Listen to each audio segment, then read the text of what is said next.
kimya.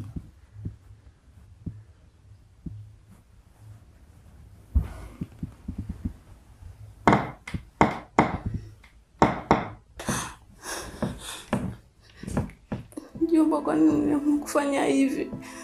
Nyumbani kwangu si nimekuja kukusalimia, unaniuliza nimekuja kukufanyia nini? Si nimekuja kukusalimia, si nyumbani kwangu hapa. Mbona umenishika na kunipapasa? Sasa ili liishie hapa hapa, na nikija mara nyingine nitakachokuambia unikubalie.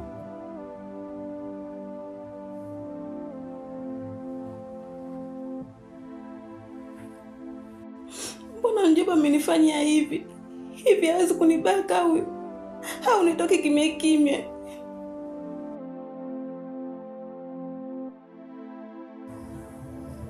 We Fatuma! Fatuma! Toka ndani bwana, huko tunachelewa, jua linazidi kuwa kali hili.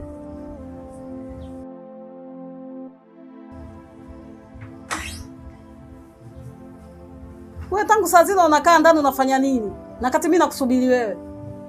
Shangazi, kuna kitu nataka nikwambie. Kitu gani?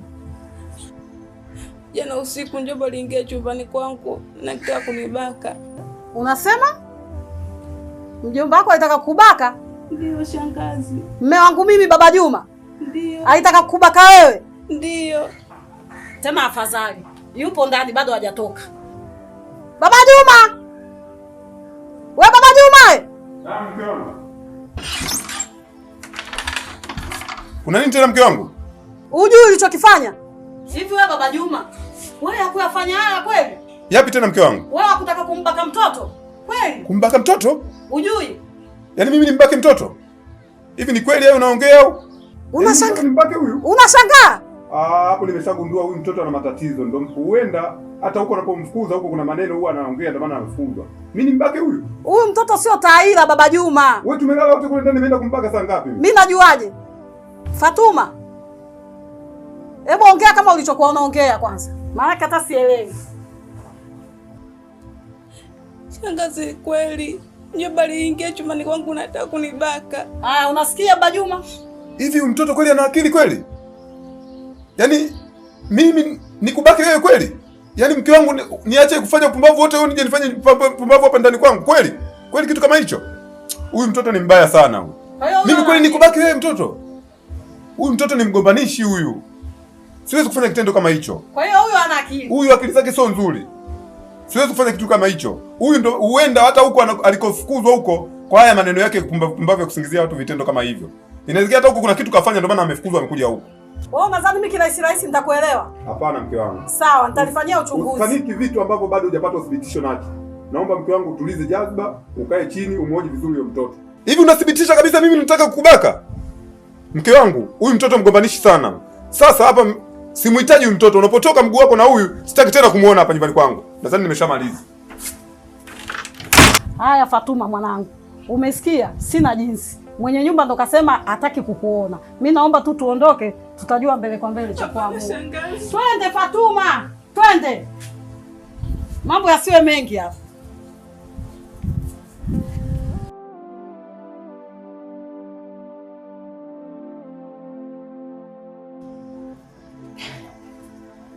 Jana nimezunguka kutwa nzima nikimtafuta Fatuma, lakini sijafanikiwa kabisa kumpata. Sio wewe tu, hata mimi nimezunguka kila kona, tena nimeenda mpaka kwa Mama P. Na Ishi hapo hapo, ishi hapo hapo kabisa yani. Kaka, kuna nini bwana? Yaani hilo jina la Mama P sitaki kulisikia kabisa tena. Kwanza hivi leo nataka nianze naye. Yaani nikitoka hapa nataka nimfuate pale saluni kwake nikapawashe moto. Yaani leo nataka pale saluni kwake patachimbika. Kaka, ni bora usiende leo kwa yule dada, maana jana ameniambia atatupeleka polisi kwa kwenda kumfanyia vurugu. Polisi? Ndiyo. Sasa kati yetu sisi na yeye nani anatakiwa kwenda polisi? Ngoja nimfuate. Kaka, mtazama, sisi tukipelekwa polisi nani atakuja kututoa? Wewe achana na Mama P. Ni bora sisi tuendelee kumtafuta dada yetu kimya kimya. Naamini tutampata tu. Sawa mdogo wangu, nimekuelewa. Nashukuru kwa kunielewa kakaangu. Maana tayari tuna tatizo la kumtafuta dada. Nilikuwa nahofia tusije tukaongeza na tatizo la kugombana na Mama P. Yaani mimi Mama P simuogopi kabisa hata akiamua kwenda polisi. Yaani Fatuma leo kanisababisha nisikutane na mtu muhimu sana ambaye angeweza kunipatia kazi. Yaani kama hivi leo nikikosa hii kazi, sidhani kama nitamsamehe kweli. Kaka, usijapite kutomsamehe kwa sababu pia sisi tuna makosa. Maana tukumpa muda japo kidogo tu wa kujielezea. Na kwa kipigo kile, hata ningekuwa mwenyewe ningetoroka nyumbani. Amna mdogo wangu. Zile zilikuwa ni hasira tu. Hata hivyo nilijua amedharau usia aliotuachia baba yetu. Ila labda nikwambie tu, sitarudia tena kumpiga yoyote kati yenu. Kwa sababu hili tukio limenisababisha kabisa niukumbuke msemo mkubwa wa wahenga kwa hasira ni hasara. Na sasa naiona hasara ya hasira yangu. Nisamehe sana mdogo wangu. Sawa kaka. Basi ngoja mimi nikaandae chai maana iko tayari. Sawa. Ila kaka na shauri. Leo tungeenda kutoa taarifa polisi. Au wewe unaonaje? Ni wazo zuri, lakini ungeenda kushtaki polisi mbona bado ni mapema. Mimi naamini tu hapa mtaani kuna mtu atakuwa amemfungia ndani. Na endapo nitamjua mtu huyo, aisee atakiona cha mtema kuni. Kaka, Dafeti hawezi kuwa kwamba eti amekubali kwenda kwa wewe mwanaume. No. Ila nawaza. Nadhani yupo kwa shangazi sijui. Hivi. Aba nikuulize. Hivi Leila, kipindi cha msiba marehemu baba, wewe shangazi yako ulimwona? Kumbuka baba alishatwambia shangazi ni mtu mbaya sana. Yule shangazi ana roho mbaya. Na zile mali zake zote unazomwona nazo ni za kishirikina. Na yeye ndo chanzo, mimi naamini, yeye ndo chanzo cha michezo yote aliyokuwa anamchezea baba. Kwa yani katika akili yako usifikirie na ukawaza kama utaweza kumwambia jambo lako lolote akakusaidia. Sidhani hata kama ukimwomba maji anaweza akakupatia. I see. Basi tuachane naye. Ngoja mimi nikaandae chai ili madi tunywe, tuendelee na kazi yetu ambayo haina mshahara.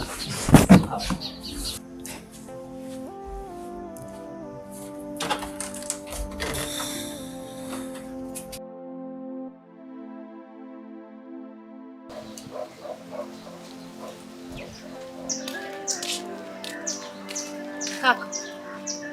Yule si ni Dafeti yule na shangazi Majumba. Shangazi! Dada na shangazi. Oh, Kibula na Leila. Amjambo wanangu. Ati jambo, shikamoo shangazi. Marhaba wanangu. Kibula, vipi kazi? Bado sijapata kazi rasmi shangazi. Ila kuna watu ambao wameniita. Kwa siku sio nyingi naweza nikapata kazi rasmi. Na wewe Leila, vipi kuhusu swala lako la shule? Naendelea vizuri tu shangazi. Soma mwanangu, manake shule ndo wazazi wenu. Ndio, nasoma kwa bidii sana. Huu nilikuwa nakuja kwenu. Nadhani mnaniona hapa nipo na dada yenu Fatuma. Jana alikuja kwangu, alidai kwamba mmemfukuza. Na mimi nimeona sio busara usiku ule nimlete nyumbani. Yaani nikamwambia lala, asubuhi tuongozane tuje nyumbani nijue tatizo. Kwanza shangazi, asante kwa wema wako. Asante kwa kumpokea ndugu yetu, umeweza kumstiri mpaka hivi leo. Kwa sababu hapo unaponiona mimi pamoja na Leila, tulikuwa tunaulizana tuanzie wapi kumtafuta, tuanzie polisi au hospitali. Kwa hilo asante sana shangazi. Hakuna shida kwa sababu mimi ni mama, siwezi kumwacha mtoto atangetange mitaani. Haya niambieni shida nini hasa? Hamna shida yoyote iliyotokea baina yetu. Ila ingekuwa vizuri zaidi kama tungeenda kuyazungumzia haya nyumbani. Hapana Kibula. Huyu sio chizi. Mpaka akimbie nyumbani aje kwangu mimi. Utakuwa kuna shida. Niambie hapa hapa hiyo shida. Shangazi, hamna shida yoyote. Ila tulikuwa tunakuomba tungeongozana kwenda nyumbani ili tukazungumze kwa urefu zaidi. Hapana shangazi, usinache nyumbani peke yangu na Kibula ataniua. Kibula, unamsikia Fatuma anachosema? Kwani tatizo ni nini hasa? Mpaka hataki kurudi nyumbani. Shangazi, kati yetu kuna jambo ambalo limetokea. Na limepelekea mpaka mimi kumpiga. Ila nimelijua kosa langu. Na sitaweza kurudia tena kosa langu. Sasa mimi nataka kujua kitu gani mpaka huyu ukampiga akakimbia nyumbani. unieleze tu ukweli ili na mimi nijue wapi pa kuanzia na mimi nipate kudumbukiza ushauri wangu. Shangazi, ukweli ni kwamba Fatuma kuna mtu alitaka kumtorosha nyumbani ili aweze kumpeleka kwa wanaume. Kwa mimi nilivyopewa taarifa hizo na Leila, kikweli nilishikwa sana na hasira. Nikaanza kumpiga Fatuma na sikumpa nafasi ya kujielezea. Baada ya kumpiga ndo akatoroka. Alivyoondoka mpaka hivi leo ndo tumemkuta kwako sasa hivi. Fatuma, una ukweli? Hapana shangazi. Kaka anataka kunidhulumu mali. Na pia wanaweza hata kuuza nyumba ya baba. Hicho ndicho nakiwaza akilini kwangu. Fatuma, unasemaje? Basi Kibula, usimkarikie dada yako. Huyu ni dada yako. Hapa nimeshagundua kuna tatizo kubwa. Twendeni nyumbani tukamalizie matatizo yetu. Hapana shangazi ndani. Fatuma!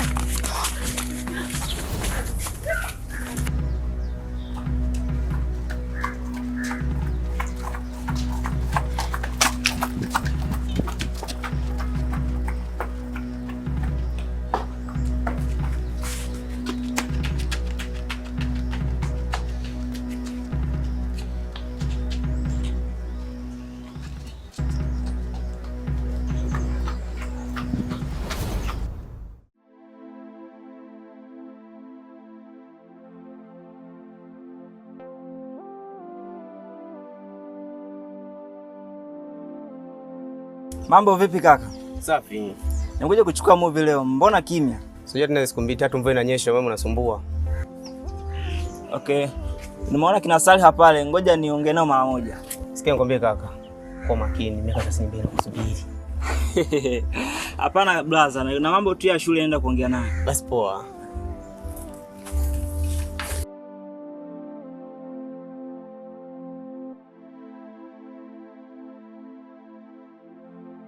Mambo vipi Salha? Poa, umepotea. Sasa hivi mtaani uonekani. Baba yangu kanipeleka kwenye shule ya ufundi, rafiki yangu. Kwa hiyo mara moja sana kwa wiki naonekana. Poa, sisi tunaenda hapo dukani. Sasa kuna issue nataka nikupange. Issue gani? Namba yako ya simu tutaongea. Hii simu ni ya mama. Kwani wewe una simu? Poa, sikiliza sasa. Mimi nataka unifanyie mpango wa yule rafiki yako Leila. Unamtaka? Ndiyo, tena naye mwenyewe ananielewa sana, ila tu nilihama shule kabla sijamwambia. Hivi unajipenda kweli? Kwa nini unauliza hivyo? Kaka yake anaitwa Kibula. Ni ana vurugu hatari na kushauri achana na hilo wazo. Tafuta tu mtu mwingine. Kwani kaka yake hahitaji shame? Kumbuka bado anasoma yule. Na kama issue yenyewe ndio hiyo, mimi siwezi. Basi poa. Yaani wakaka wengine bwana. Ila shoga yangu unajua nini? Juma mimi namuona amekuwa handsome, mimi natamani hata angenitongoza mimi. Ila yani yule kwanza anasoma na babake amempeleka ufundi, anaonekana ana viela yule. Ila nitahakikisha mpaka namtega. Yaani wewe. Juma.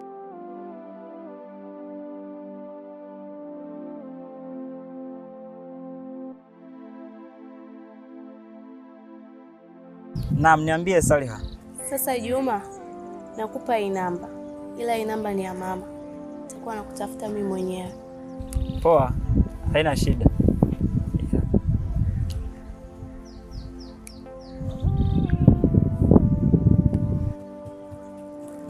Nimeisave Sarah. Basi poa, tutawasiliana. Ukimwona Leila umsalimie. Kama kaniambia simfuatilie Leila, kwa nini kanipa namba ya mama? Na kanisisitizia hasa atanitafuta yeye. Anipa shauku ya kujua nini hasa nataka kuniambia.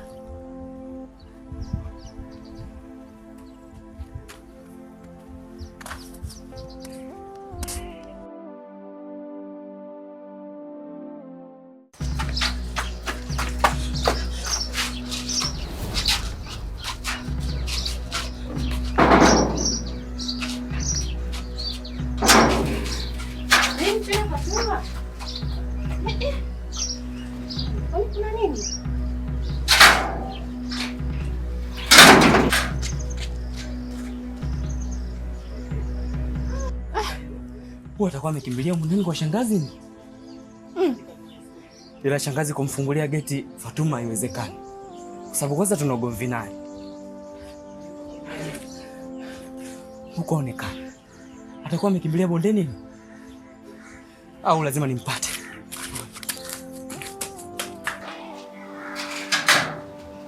Fatuma, kwa nini univamia kwangu? Nyamaza shangazi, nitakuelezea vizuri. Kuna watu wanataka kunizuru. Shangazi, niokoe.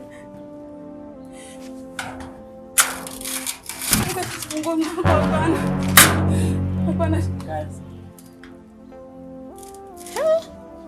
Wewe mtoto.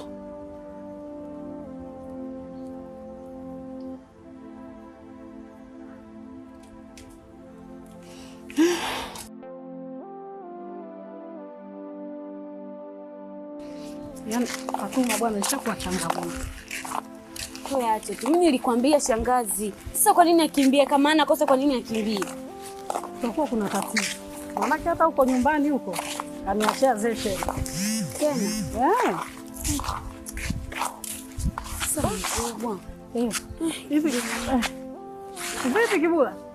Hajafika. Shangazi. Pole sana mwanangu. Shangazi, nimemkosa. Katoto kanakimbia kali. Sasa itakuwa kaenda wapi? Yaani shangazi, kikweli yani sasa hivi Fatuma ananichanganya sana, yani kabadilika. Yaani kipindi cha amebadilika sana, nashindwa hata kumuelewa. Sasa hapa anaanza kukusanya matukio kidogo kidogo. Manake hata huko nyumbani kaacha kihoja. Samahani shangazi. Ameacha kihoja? Ameacha kihoja gani? Tuachane na hayo. Hapa cha muhimu, nyinyi nendeni nyumbani mkapumzike na mimi naenda nyumbani pumzika. Baadaye mimi nitaenda kwa mjini. Ila shangazi, kiukweli tunakuhitaji sana katika kipindi hichi. Tunahitaji sana msaada wako shangazi yangu. Sawa, haina shida. Mimi nipo na nyinyi bega kwa bega mpaka mwisho. Basi sawa.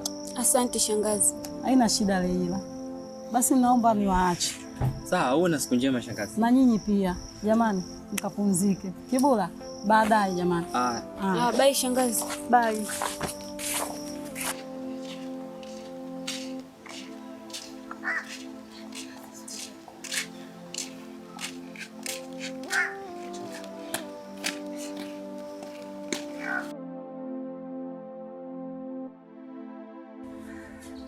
Fatuma, unahitaji nikusaidie? Ndiyo shangazi. Fatuma, upo tayari kukubaliana na masharti yangu? Ndiyo, nipo tayari shangazi. Sasa lala hapa chini na ukiwa chali, naingia ndani kukuitia mwenyeji wa kukaribisha kuingia ndani ya mji wangu. Siruhusiwi kukupa chochote mpaka wenyeji wangu waniruhusu. Bado umekaa Fatuma? Hapana shangazi, nalala. Hapana shangazi.